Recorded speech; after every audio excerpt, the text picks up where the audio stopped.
예, 이 자리는 늘 서도 언제나 어느 정도의 떨림이 있는 자리인 것 같습니다. 지금도 좀 많이 떨리는데, 예, 모르겠습니다. 제가 앞으로 10년 후에도 이 자리에 섰을 때 지금 같으면은 역시 많이 떨릴 것 같습니다. 하나님의 말씀을 전하는 게 그만큼 많이 부담이 되고 또 많은 어려움이 있기 때문에 그런 것 같습니다. 하지만 이 말씀을 전하는 기쁨이 더 크기 때문에 또 그 사명이 더 크기 때문에 이 자리에 쓸 수 있음에 감사하면서 말씀을 전하도록 하겠습니다. 어제 송구영신 예배를 통해서 또 오늘 주일 오전 말씀을 통해서 하나님께서 허락하실 복에 대해서 또 그 복을 받기 위한 우리의 삶의 자세에 대해서 많은 것들을 말씀을 통해서 우리가 들었습니다. 그래서 말씀을 오늘 전하기에 앞서서 많이 부담이 됩니다. 하나님이 늘 우리에게 복을 주시는 분만이시라면 얼마나 좋겠습니까? 하지만 그 하나님이 복뿐만 아니라 우리가 잘못할 때에는 또 우리를 책망하기도 하시는 분이란 사실을 우리는 잊어서는 안 됩니다. 그래서 오늘 제가 전할 말씀은 공교롭게도 그 하나님이 책망하시는 그 내용에 대해서 말씀을 전하게 되었습니다. 이 말씀 역시 하나님의 말씀으로 생각하시고 아멘으로 받으신다면 하나님의 놀라운 은혜가 함께 하실 줄 믿습니다. 말씀을 시작하도록 하겠습니다. 오늘 말씀은 이사야 1장 1절부터 20절까지입니다. 그 중에서 1절은 그냥 이사야 66장 전체의 어떤 시작 부분이라고 보시면 2절부터 20절까지가 오늘 말씀입니다. 근데 이 2절부터 20절까지는 그 내용에 따라서 크게 세 가지의 구조로 나눌 수 있습니다. 2절부터 9절까지는 오늘 이 이사야가 이 말씀을 전하는 대상으로 삼고 있는 유다와 예루살렘의 그 죄로 인한 그들이 처한 현실, 그게 어떤 것인지를 설명하고 있습니다. 그리고 이어지는 10절부터 17절까지에서는 그들의 그 현실을 가져오게 한 그 죄가 구체적으로 무엇이었는지, 하나님께서 왜 그들에게 그러한 처참한 현실을 살게 하셨는지 그 부분에 대해서 말씀하심과 동시에 그에 대한 해결책을 제시하시고 있습니다. 그리고 18절에서 20절까지 하나님께서는 다시 한번 강력한 촉구를 우리에게 하시면서 너희가 순종하라고, 너희가 결단하라고 요구하시고 있습니다. 이 말씀을 세 가지 구조를 생각하시면서 차근차근 살펴보도록 하겠습니다. 먼저 2절 보시면 여호와 하나님은 유다와 예루살렘을 하늘과 땅에게 고소하는 표현을 빌려서 말씀을 시작하시고 있습니다. 하늘이여 들으라, 땅이여 귀를 기울이라, 이렇게 말씀을 시작하시고 있습니다. 그런데 이 표현은 우리가 구약 성경을 특히 읽어보시면 비슷한 표현 다른 곳에서도 찾아볼 수 있는데, 특별히 우리 신명기 4장 26절에서 보시면 하나님은 이스라엘 백성이 요단을 건너기 전에 그들이 들어가게 될 그 가나안이 하나님께서 약속하신 땅이다라는 것을 확신을 주시기 위해서 하늘과 땅을 증인으로 삼으신다라는 것입니다.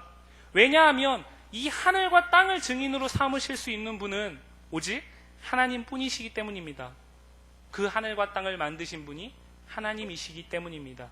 즉 하늘과 땅을 증인으로 삼았다라는 것은 그것을 만드신 하나님이 친히 보증하시겠다라는 것입니다. 그렇기 때문에 오늘 이 말씀, 하나님께서 전하시는 말씀이다라는 것을 고소의 형식을 빌려서 2절에서 이야기하고 있습니다. 계속해서 2절 보시면 여호와께서 말씀하시기를 내가 자식을 양육하였거늘 그들이 나를 거역하였도다. 여기 계신 분들이 다 부모의 입장이시기 때문에 이 말씀이 얼마나 가슴 시린 말씀인지 가슴으로 심정으로 이해하실 수 있을 것입니다. 내가 때로는 먹을 거 못 먹고 때로는 입을 거 못 입고 때로는 많은 것들을 포기하면서 내 자식이 잘 되기만을 위해서 기르고 양육했는데 그 자식이 내 마음을 못 알아주고 나를 거역할 때에 그 부모의 마음은 찢어지는 것처럼 많이 아팠을 것입니다. 오늘 하나님의 마음이 그렇다라는 것입니다. 하나님에게 이 유다와 예루살렘은 내가 키웠던 그 자식과 같다라는 것입니다. 내가 너를 위해서 많은 것들을 먹지 않았고 내가 너를 위해서 많은 것들을 포기했고 내가 너를 위해서 심지어 우리가 알고 있는 것처럼 예수님까지 보낼 정도로 그렇게 큰 희생을 감수했는데 너희는 여전히 나를 거역하는구나. 그런 한탄이 담겨 있습니다. 오늘 2절 말씀이 그렇게 시작이 됩니다. 그리고 하나님께서는 한 가지 비유를 통해서 그 하나님의 한탄이, 그 하나님의 심정이 얼마나 처절한 것인지를 이야기하시고 있습니다. 소는 그 임자를 알고 나귀는 그 주인의 구유를 알건만은 이스라엘은 알지 못한다고 말씀하십니다. 심지어 이스라엘에 있는 나의 백성들은 깨닫지 못한다고 말씀하십니다. 분명히 우리가 오늘 말씀을 통해서 이 말씀을 들으면서 기억해야 할 것은 이 말씀은 하나님의 백성을 향한 말씀이다라는 것입니다. 하나님을 잘 알고 하나님을 잘 믿는 사람들을 향한 말씀이다라는 것입니다. 하나님이 그들을 향해서 말씀하시고 있습니다. 너희들은 소만 또 못하구나. 동물도 그 소가 소의 어미를 분명히 알고 그 어미를 찾아가서 어미를 따라갑니다. 그리고 나귀도 역시 그렇습니다. 하지만 너희는 어떻게 그 소만 또 나귀만 또 못하냐라는 그런 한탄을 말씀하시는 것입니다. 계속해서 4절 보겠습니다. 4절 보시면 슬프다 범죄한 나라요 허물진 백성이요 행악의 종자요 행위가 부패한 자식이로다. 비슷한 표현 같지만 이 표현은 점층적으로 구성되어 있습니다. 무슨 말씀이냐면 우리가 어떤 식물을 거둘 때에 씨앗을 심고 그 씨앗을 기르고 물을 주고 김도 매고 그래서 추수를 하게 됩니다. 그런데 오늘 말씀에서 씨앗부터 악으로 가득 찼다라는 것입니다.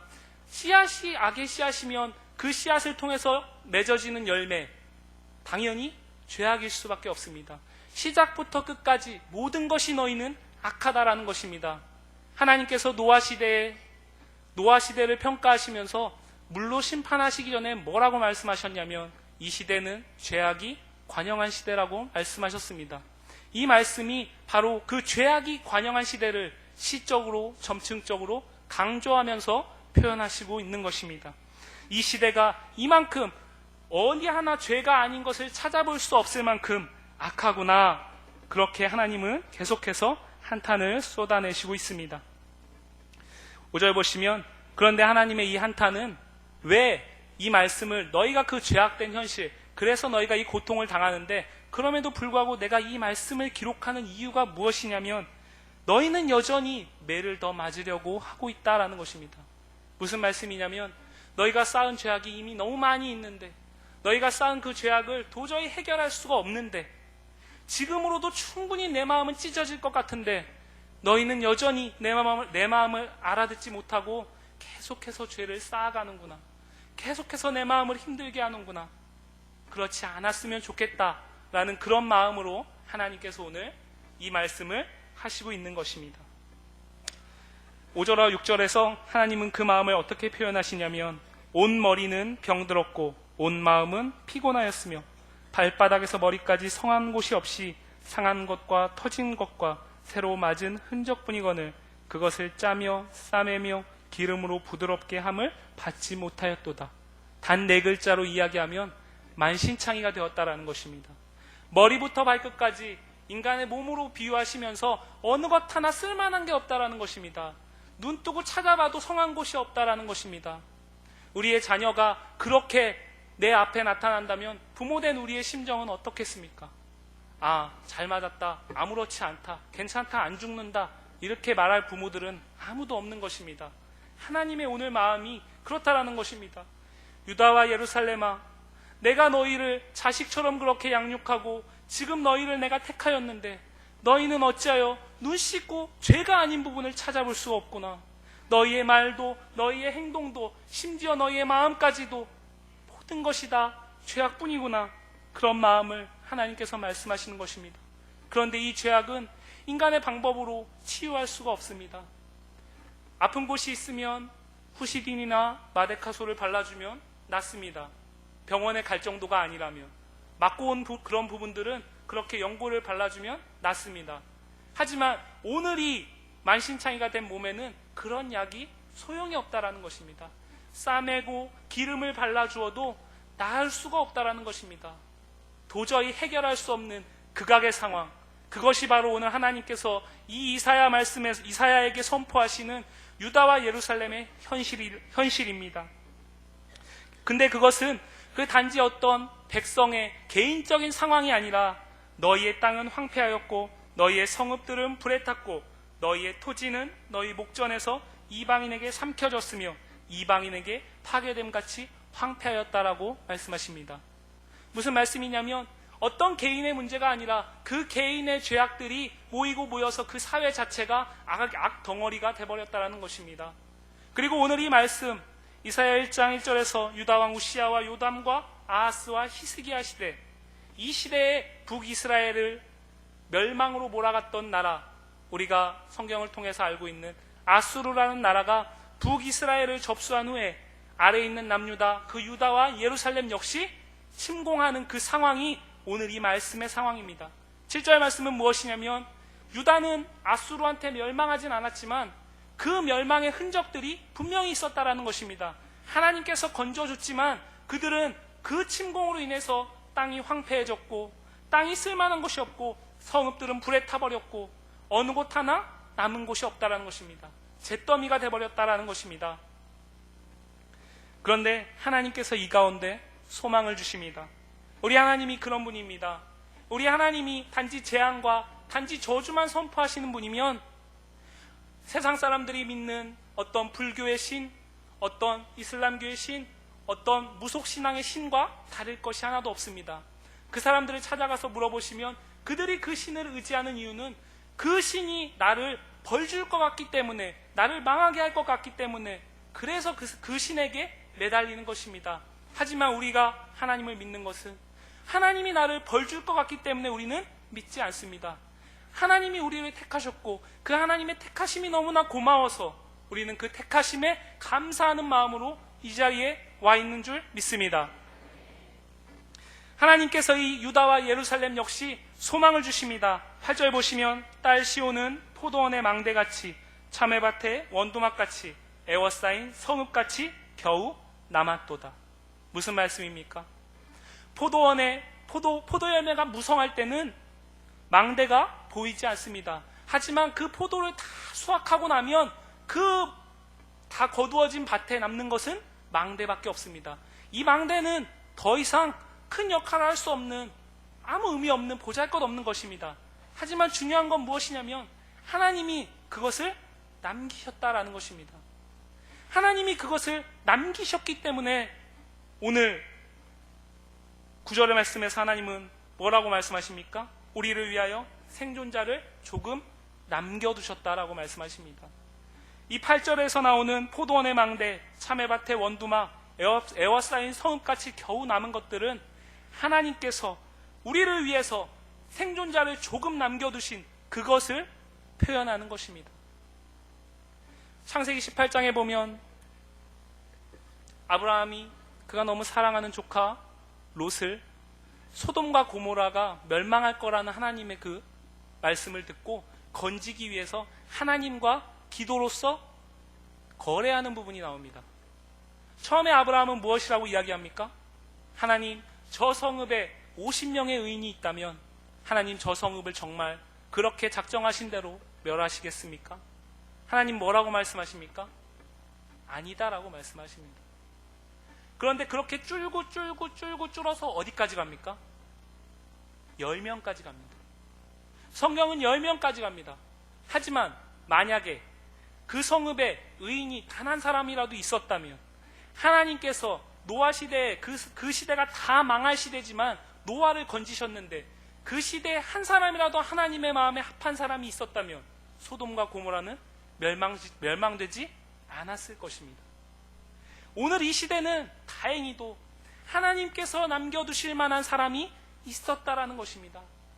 이 죄악이 끝없이 가득 찬 이 시대에도 하나님을 따르기 위해서 발버둥치는 사람이 있었다라는 것입니다. 그 사람이 있었기 때문에 하나님은 유다와 예루살렘을 아수르가 아니라 아수르로부터 멸망시키는 것을 유예하시고 좀 더 시간을 주신 것입니다. 물론 결론적으로는 바벨론으로부터 멸망을 당했지만 하나님께서 베푸신 은혜로서 오늘 유다와 예루살렘은 아수르에게 망하지 않고 있다라는 것입니다.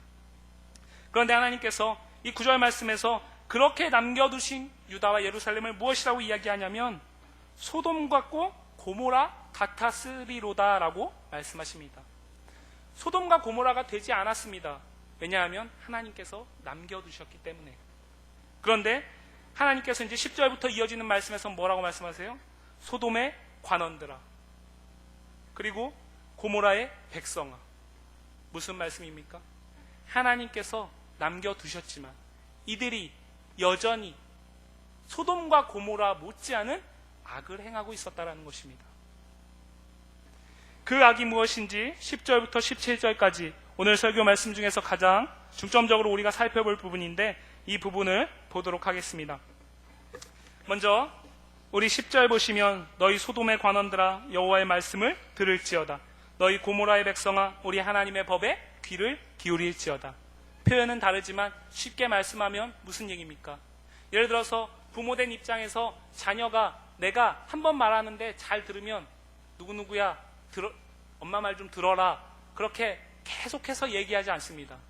잘 안 듣기 때문에 들어라, 좀 들어라 계속해서 이야기하는 거죠. 마찬가지로 오늘 말씀에서 이 유다와 예루살렘은 하나님의 말씀에 귀를 기울이지 않고 있습니다.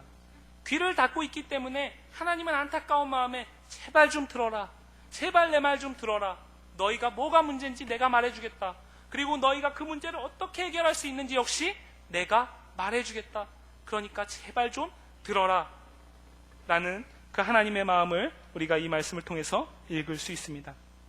이어지는 11절부터 17절까지 해서 하나님은 크게 세 가지의 문제를 제시하시고 있습니다. 오늘 이 말씀은 분명 지금으로부터 약 2000년 이상 지난 그 시대에 하나님께서 구약의 예루살렘과 유다를 위해서 선포하신 말씀입니다. 하지만 오늘 이 시대 이 자리에서 말씀을 듣는 우리에게 이 말씀이 분명한 의미가 있습니다. 어쩌면 오늘 지금부터 제가 말씀드릴 이 문제는 하나님께서 오늘 우리에게도 동일하게 말씀하시는 부분일 수 있습니다. 그 말씀을 기억하시면서 우리 세 가지가 무엇인지 한번 살펴보도록 하겠습니다. 11절, 우리 11절 다 같이 읽겠습니다. 시작.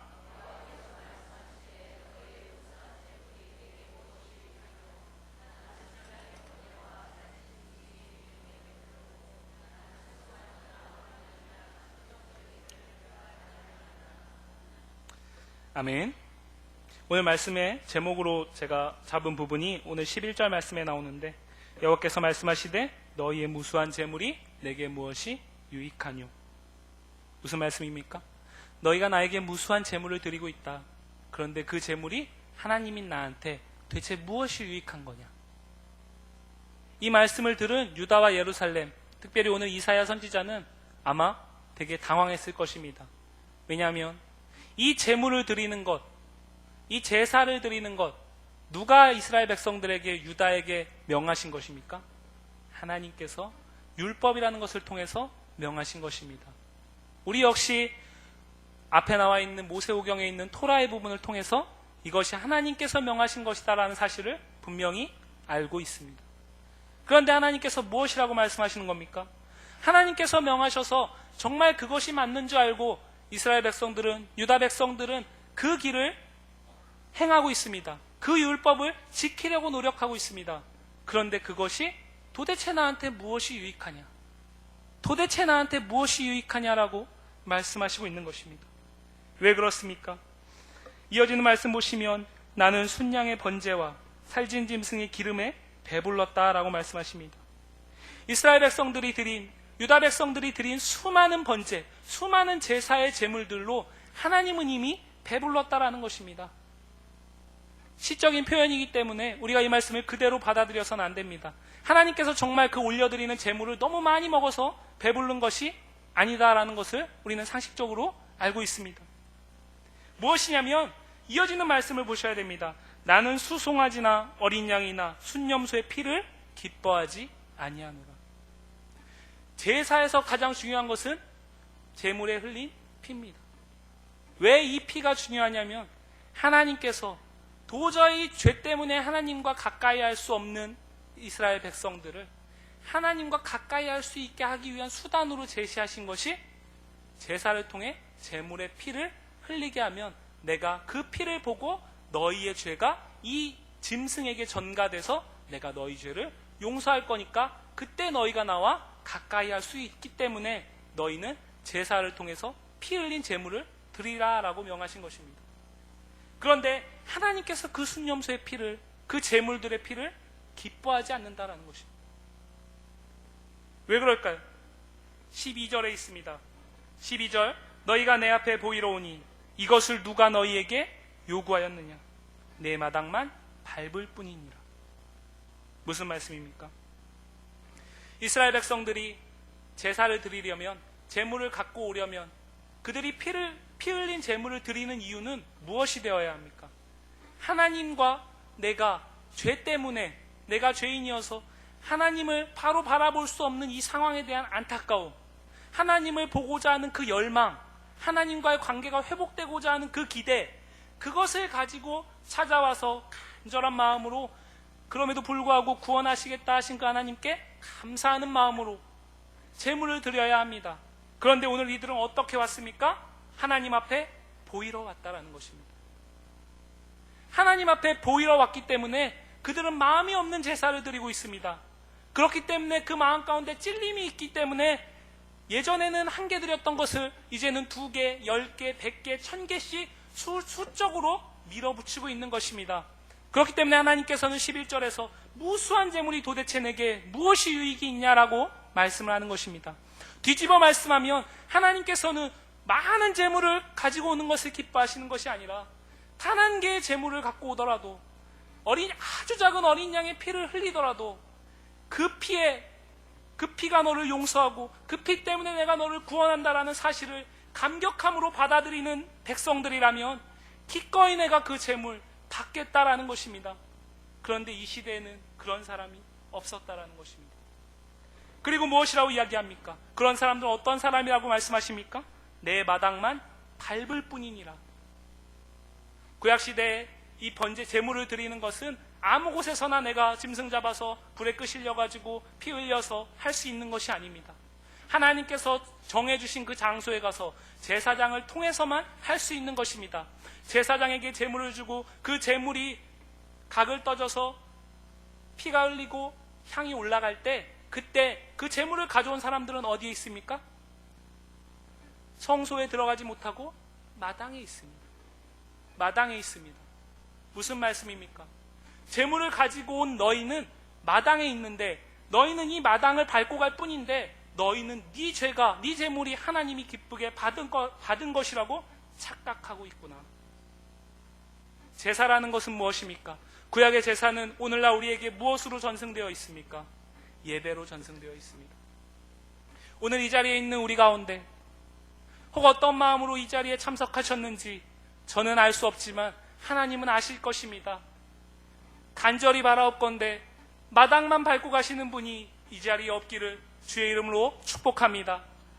그런 것이라면 아무리 많은 예배를 드릴지라도, 아무리 내가 예배 시간 하나도 빼먹지 않고 그 자리에 와서 맨 앞자리에 앉아서 설교도 다 듣고 예배 가운데 다 참석하고 목사님도 인정할 만큼 그렇게 예배에 열심을 품었을지라도 네 마음이, 우리의 마음이, 예배자의 마음이 하나님이 받는 마음이 아니라면, 내가 오늘 예배 드렸으니까 이제 나는 내 할 거 했다, 마치 하나님께서 요구하신 것처럼 네가 예배 안 드리면 나 너 벌 줄 거야, 그러니까 너는 두렵고 떨리는 마음으로 예배를 와야 돼, 이런 것은 그리스도교가 아닙니다.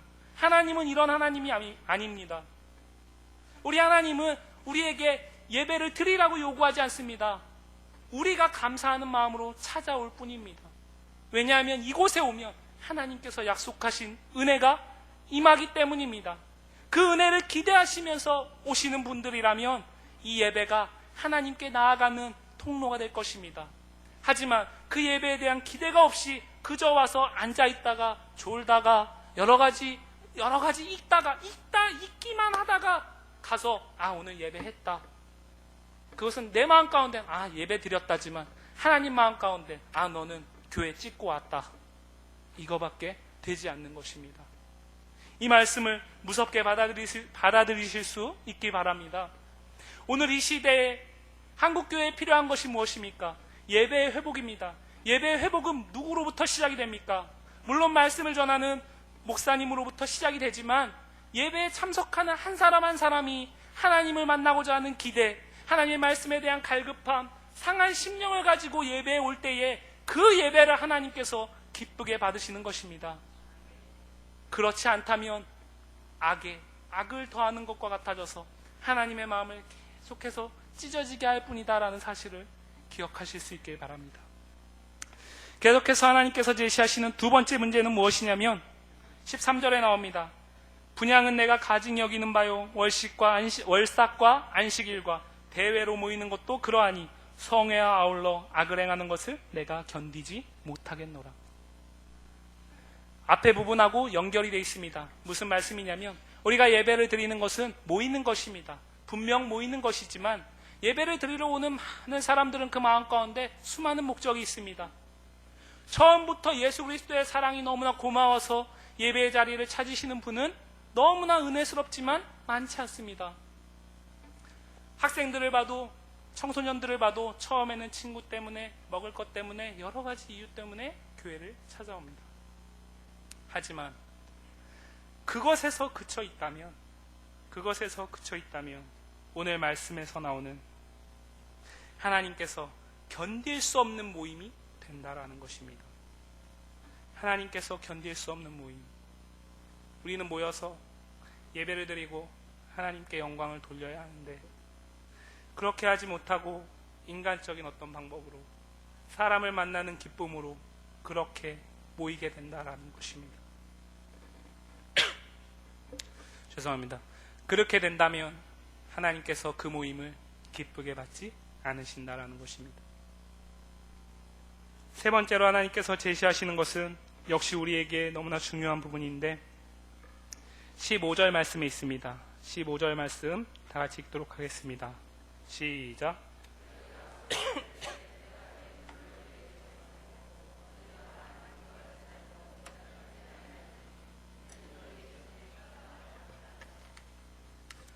하나님께서 말씀하시는 유다와 예루살렘의 문제 중에 세 번째는 무엇이냐면 기도의 문제입니다.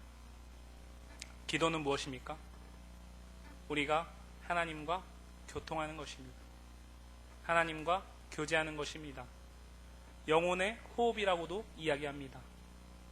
숨을 쉬는 것은 내가 쉬고 싶다고 쉬고 쉬기 싫다고 쉬지 못하는 것이 아닙니다. 억지로 할 수 있는 것이 아닙니다. 그런데 오늘 말씀은 무엇이라고 이야기합니까? 너희가 손을 펼 때에 내가 내 눈을 너희에게서 가리겠다라고 말씀합니다. 무슨 말씀입니까? 구약 성경 가운데 손을 펴서 기도한다라는 것, 손을 들고 기도한다라는 것, 이것은 무엇입니까? 그만큼 절실하게 하나님 앞에 매달린다라는 것입니다. 그만큼 절실한 문제를 가지고 하나님 앞에 나와서 기도하는데 하나님께서 그 기도를 받지 않겠다라는 것입니다. 이어지는 말씀에서 그 이유를 말합니다. 너희가 많이 기도할지라도 내가 듣지 않겠다. 왜냐하면 너희 손에 피가 가득하기 때문이다. 죄 때문에 기도를 듣지 않는다라는 것입니다. 무슨 말씀입니까? 기도라는 행위를 아무리 많이 반복할지라도 너희 가운데 너희가 죄인이다라는 걸 깨닫지 못하고 그 죄의 문제를 해결함이 없이 그저 기도의 행위만 계속해서 반복해 나간다면 그 기도 나는 받지 않겠다라는 것입니다. 오늘 말씀은 15절 우리가 가진 성경책에는 너희가 많이 기도할지라도 라고 기록되어 있지만 이 말씀은 사실 히브리 원문으로 보시면 어떻게 해석할 수 있냐면 너희가 많이 기도를 만들어낼지라도 라고 해석할 수 있습니다. 기도는 만들어내는 것이 아닙니다. 하나님께서 기도할 수 있는 마음을 주실 때에 내 문제를 가지고 하나님 앞에 자연스럽게 나아가는 것이지 억지로 내가 기도를 만들어내는 것이 아닙니다. 예수님도 그래서 중언부언하는 기도는 하지 말라고 말씀하셨던 것입니다. 억지로 하나님 앞에 나와서 하나님 앞에 간절한 마음도 없이 사람들 눈치 보면서 옆에 있는 사람이 열심히 기도하고 있으니까 나는 다 끝났는데 앉아서 계속 중얼중얼하고 있는 것, 이것은 사람들 보기에는 기도지만 내가 보기에는 기도가 아니다라는 것입니다. 기도보다 더 중요한 것은 네가 죄인이다라는 사실을 분명히 깨닫고 그 죄의 문제를 해결하는 것이다 라는 것을 하나님은 말씀하시고 있습니다. 이렇게 세 가지 문제를 하나님께서 제시하시는데, 우리 하나님은 동시에 사랑의 하나님이시기 때문에, 우리를 너무나 사랑하시기 때문에 그에 대한 대책을 말씀하십니다. 16절 보시면 너희는 스스로 씻으며 스스로 깨끗하게 하여 내 목전에서 너희 악한 행실을 버리며 행악을 그치고 라고 기록하고 있습니다. 무슨 말씀입니까? 내가 가만히 있으면 죄의 문제는 해결되지 않는다라는 것입니다. 죄를 행하는 것, 의식적으로 내가 안 하려고 노력할 때에 가능하다라는 것입니다.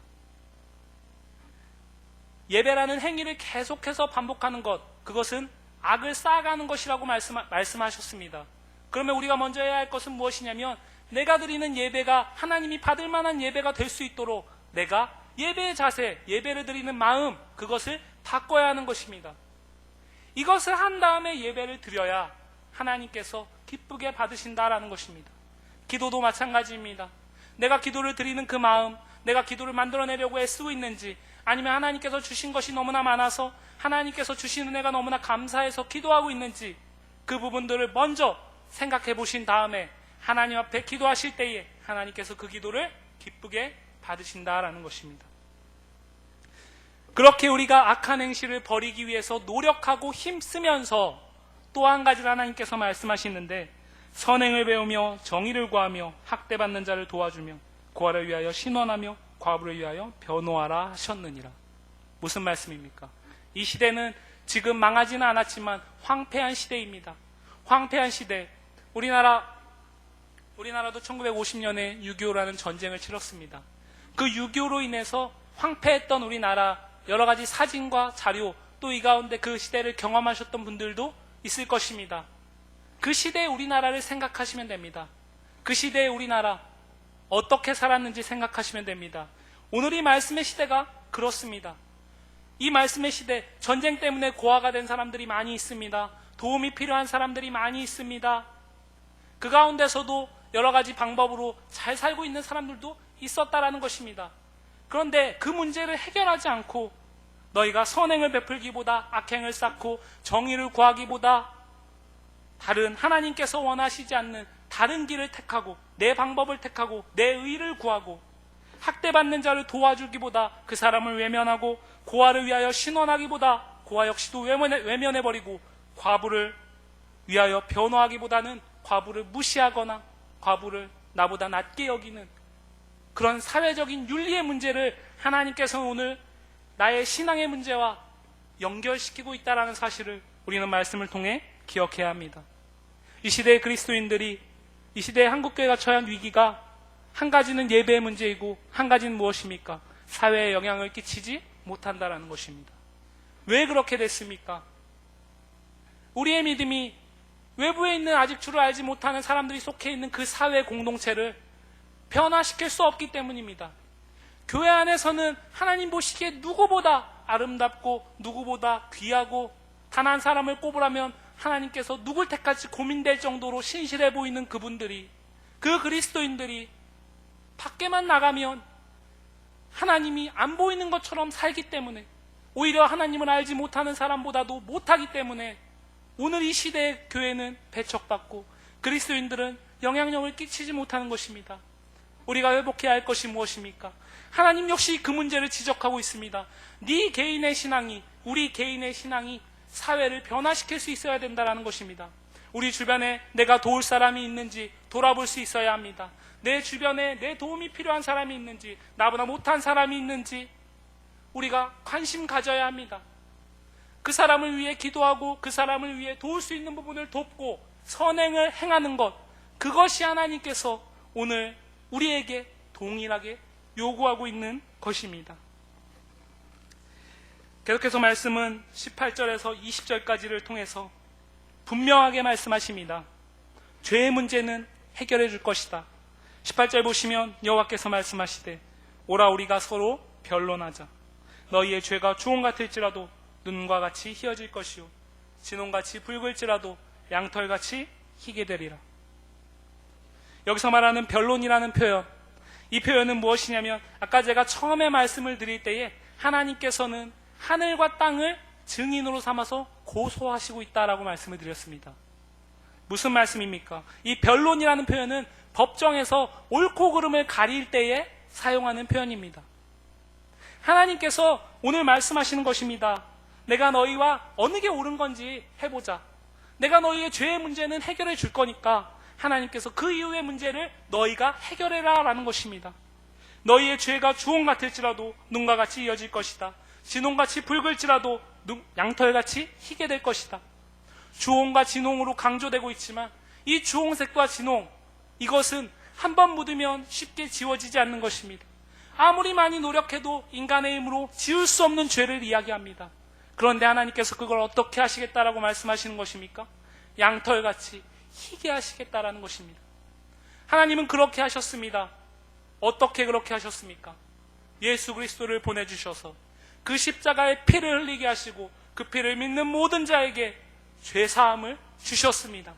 하나님은 18절의 말씀을 분명하게 행하셨습니다. 이제 우리에게 촉구하십니다. 19절과 20절 다 같이 읽겠습니다. 너희가 즐겨 순종하면 땅의 아름다운 소산을 먹을 것이요 너희가 거절하여 배반하면 칼에 삼켜지리라. 여호와의 입의 말씀이니라. 하나님은 하셨습니다. 선택은 우리에게 있습니다. 하나님은 두 가지의 길을 제시하십니다. 너희가 기쁨으로 즐겨서 순종하면 땅의 아름다운 소산을 먹게 할 것이다. 이 말씀은 단지 너희 배부르게 잘 먹고 잘 살게 하겠다 이런 것이 아닙니다. 이 시대는 어떤 시대입니까? 황폐한 시대. 황폐한 시대에 아름다운 소산을 거둘 수가 없습니다. 그럼에도 불구하고 주시겠다라는 것은 내가 너희에게 살 수 있게 하겠다라는 것입니다. 구원하시겠다라는 것입니다. 근데 무엇입니까? 순종하면. 무엇에 순종하면? 16절과 17절의 말씀. 스스로 씻어라. 스스로 악한 행실을 돌이켜라. 그리고 선행을 행하고 정의를 구하고 도움이 필요한 약자들을 돌봐라. 그러면 내가 너희의 삶을 책임지겠다라는 것입니다. 그런데 그렇지 않을 때를 말씀하십니다. 20절 너희가 거절하여 배반하면.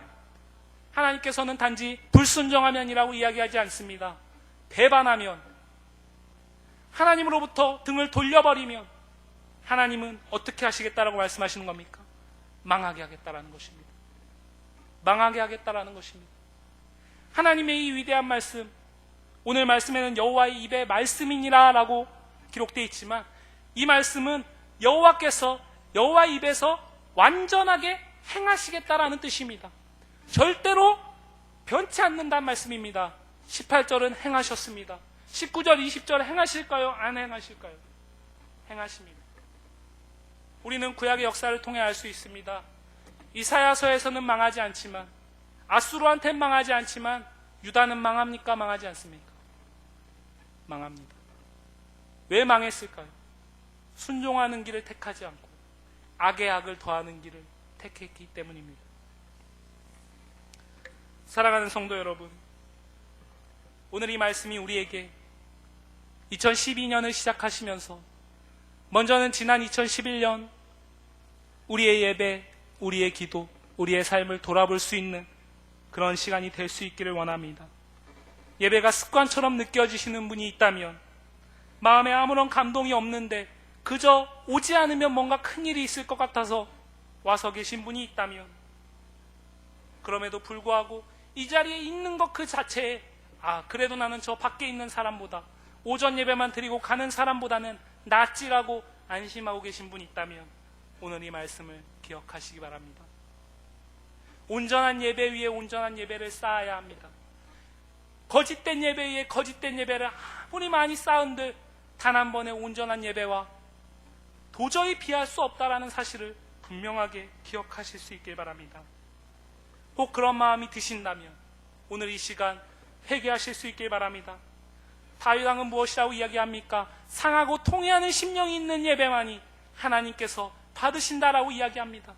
우리에게 역시 그 마음이 있어야 합니다. 하나님의 말씀에 대한 갈급함, 이 말씀이 나를 살게 할 것이라는 확신. 지난 일주일 동안 그럼에도 불구하고 나는 죄악을 행할 수밖에 없는 연약함이 있었지만 하나님은 그럼에도 불구하고 나를 용서하셔서 오늘도 이 자리에 불러주셨구나라는 감사와 기대가 있어야 합니다. 그 마음이 있을 때 우리 예배를 하나님께서 받으시는 것입니다. 많이 기도하시는 것 중요합니다. 하지만 많이 기도하는 것보다 중요한 것은 진실된 기도를 하는 것입니다. 정말 내 마음 가운데 주시는 그 마음을 가지고, 안타까운 마음을 가지고, 하나님 뜻대로 살지 못하는 내 모습에 대한 안타까움을 가지고 기도하실 수 있길 바랍니다. 그렇게 기도의 시간들이 늘어가신다면 그 기도는 하나님께서 다른 어떤 사람의 기도보다 더욱더 크게 받으실 줄 믿습니다. 이렇게 우리의 신앙을 고친 다음에 우리가 세상을 향해 그 믿음을 가지고 달려나갈 때에 세상은 더 이상 우리를 배척하지 않을 것입니다. 세상은 더 이상 우리의 영향력에서 벗어날 수 없습니다. 왜냐하면 하나님의 사랑이 그들을 휘어잡을 것이기 때문입니다. 하나님은 우리를 그 통로로 삼기를 원하십니다. 우리 이 시간 기도하실 수 있길 바랍니다. 우리 이 시간 약 1분간만 통성으로 기도하겠습니다. 하나님, 내가 먼저 하나님 앞에 온전한 예배를 드리지 못했다면 주여 온전한 예배로 회복할 수 있게 하여 주옵소서. 내가 기도를 드리는 그 자체에서 만족했다면 하나님, 참된 기도로서 하나님과 교제할 수 있게 하여 주옵소서. 하나님, 부족한 나지만 그렇게 내가 신앙을 고쳐 세운 다음에